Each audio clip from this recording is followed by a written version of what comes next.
Kahit kami mga dating kasama niya, talagang tinutulig sa siya. Sapagkat, alam naman natin na nagkaroon ng pangalan yan dahil kay Presidente Duterte. Kaya ginawa yan sa cabinet member, naging chief of staff yan dahil kay Presidente Duterte. Alam niya naman, nandun na ako na nasa kabinete siya, pero alam mo na mali as in. Nagbitiw na lang sana o nanahimik na lang. Ito ang diretsahang mungkahi ni Attorney Salvador Panelo kay National Security Advisor Secretary Eduardo Año matapos aminin ni Interior Secretary John Vic Remulla na si Año kasama sina Defense Secretary Gilberto Teodoro at Pangulong Bongbong Marcos Jr. ang nasa likod ng pagpaplano ng pag-aresto kay dating Pangulong Rodrigo Duterte. Sila ang tinatawag na core group sa paghahain kay Duterte sa International Criminal Court sa The Hague, Netherlands. Giit ni Panelo, bilang isang dating opisyal ng Administrasyong Duterte, dapat ay hindi na lang nakisali si Año sa plano bilang respeto sa taong nagmahal at nagbigay sa kanya ng posisyon sa pamahalaan. Imposible rin anya na hindi alam ni Año na mali at iligal ang kanilang ginagawa, ngunit nanatili itong bulag at bingi at ginawa pa rin ito laban sa dating Pangulo. Kaya binabas ngayon si Ed Año. Kahit kami mga dating kasama niya, talagang tinutulig sa siya. Sapagkat, alam naman natin na nagkaroon ng pangalan yan dahil kay Presidente Duterte. Kaya ginawa yan sa cabinet member, naging chief of staff yan dahil kay Presidente Duterte.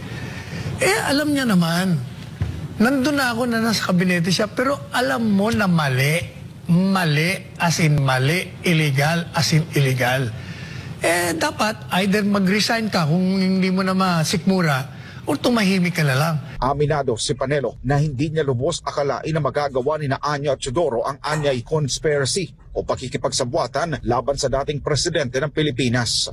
Pero yung ikaw ay kasama sa plotting, sa conspiracy, pati naman ikaw, Gibo, Diyos ko naman, Brad ko ito sa Sigmaro Nung ito'y tumakbong presidente, nagpagawa ako ng mga t-shirt para sa kanya, sarili kong gastos. Tinulungan ko siya. At ilang beses siyang inalok ng Presidente Duterte na maging Secretary of National Defense. 3 beses yata, 3 beses siyang tumanggi. Tumakbong senador, tinulungan pa rin siya. Pagkatapos, magpa-plot kayo. Magpaplano kayo kung paano nyo aarestuin ng illegal, ididitining illegal, at ikikidnap.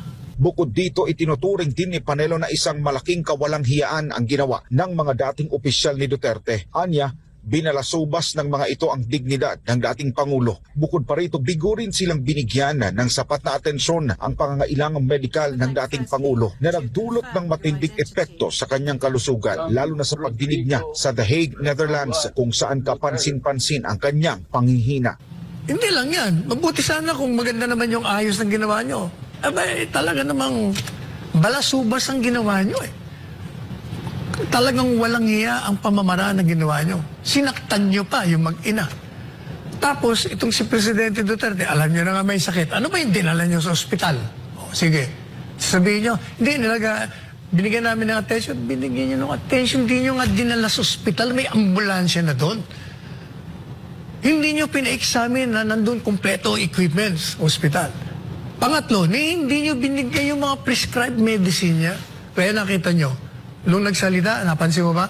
Nagsalita siya, naka-Amerikana nga siya, pero ang boses niya, garalgal, parang, ang tingin ko, anong nangyari sa presidente? Baka na mild stroke na ito. Siyempre, yun bang kinaladkad mo yan Hindi niya na pinagpahinga, hindi niya binigyan ng medisina. Pagkatapos, pinabiyahe niya ng ilang oras yun, 16 na oras, mahigit. Talagang pinapatay niya yung tao. Dahil dito hindi raw masisisi ang matinding galit ng taong bayan sa mga inakalang kaibigan noon ni Pangulong Duterte dahil nakikita naman ngayon kung paano nila tinalikuran ang dating presidente. Kayong mga dating mga nagmamahal kay Presidente Duterte na tinulungan ng presidente, hindi nyo man lang naisip yun? Kaya galit na galit sa inyo ang taong bayan, binabas kayo ngayon. Sa kabila ng mga akusasyon at matitinding pahayag, nananatili pa rin tahimik ang kampo ni National Security Advisor Eduardo Anyo at Defense Secretary Gilberto Teodoro hinggil sa isyong ito, habang patuloy na nag-aabang ang publiko sa anumang susunod na hakbang ng magkabilang panig na natiling sentro ng usapin, ang usapin ng legalidad, karapatan at soberanya ng bansa.